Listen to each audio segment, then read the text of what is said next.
माननीय संसद सदस्यों, संसद की इस बैठक को संबोधित करते हुए मुझे हार्दिक प्रसन्नता हो रही है।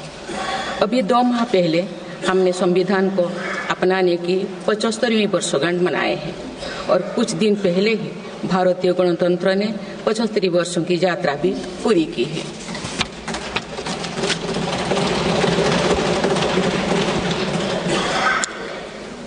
ये अवसर लोकतंत्र की जननी के रूप में भारत के गौरव को नई ऊंचाई देगा। मैं सभी देशवासियों की तरफ से बाबा साहेब आम्बेडकर समेत सभी संविधान निर्माताओं को नमन करती हूँ।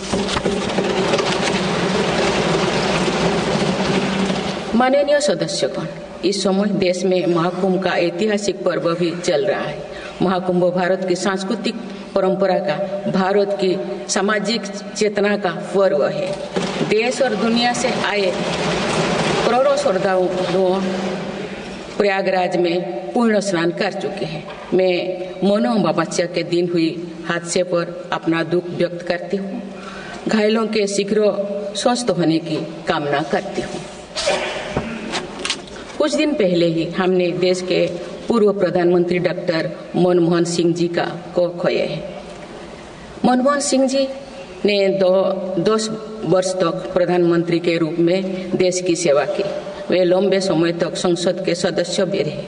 मैं मनमोहन सिंह जी को भावभीनी श्रद्धांजलि अर्पित करती हूँ। माननीय सदस्यगण, भारत की विकास यात्रा की इस अमृतकाल को आज मेरी सरकार अभूतपूर्व उपलब्धियों के माध्यम से नई ऊर्जा दे रही है।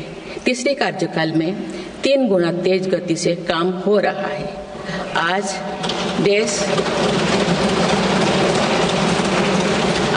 देश बड़े निर्णयों और नीतियों को असाधारण गति से लागू होते देख रहा है और इन निर्णयों में देश की गरीब, मध्यम वर्ग, युवा, महिलाओं, किसानों को सर्वोच्च प्राथमिकता मिली। मेरी सरकार ने तीसरे कार्यकाल में सभी के लिए आवास के उद्देश्य की पूर्ति के लिए ठोस कदम उठाए हैं। प्रधानमंत्री आवास योजना का विस्तार करते हुए 3 करोड़ अतिरिक्त परिवारों को नए घर देने का निर्णय लिया गया है। इसके लिए 5,36,000 करोड़ रुपया खर्च किए जाने की योजना है।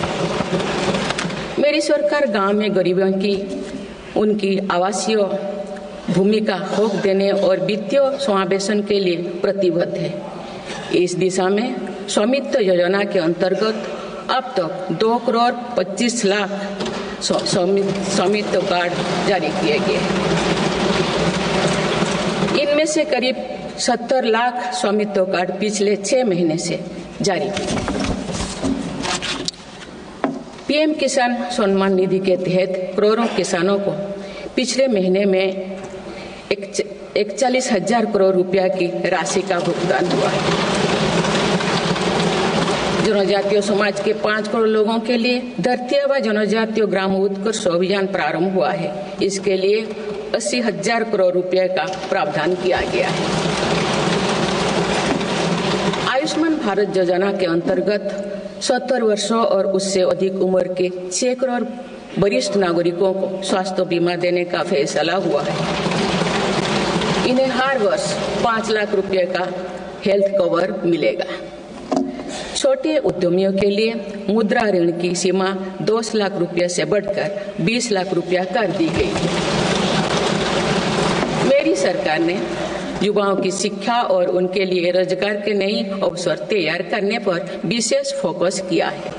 मेधावी छात्रों को उच्च शिक्षा में वित्तीय सहायता देने के लिए पीएम विद्यालक्ष्मी योजना शुरू की गई है।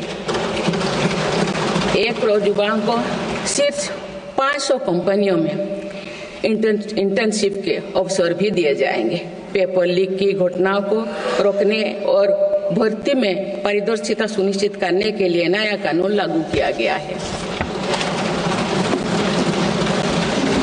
सहकार से समृद्धि की भावना पर चलते हुए सरकार ने त्रिभुवन सहकारी यूनिवर्सिटी की स्थापना को प्रस्ताव स्वीकृत किया है। सरकार ने प्रधानमंत्री ग्राम सड़क योजना के 4थे चरण में 25,000 बस्तियों को जोड़ने के लिए 70,000 करोड़ रुपया स्वीकृत किए।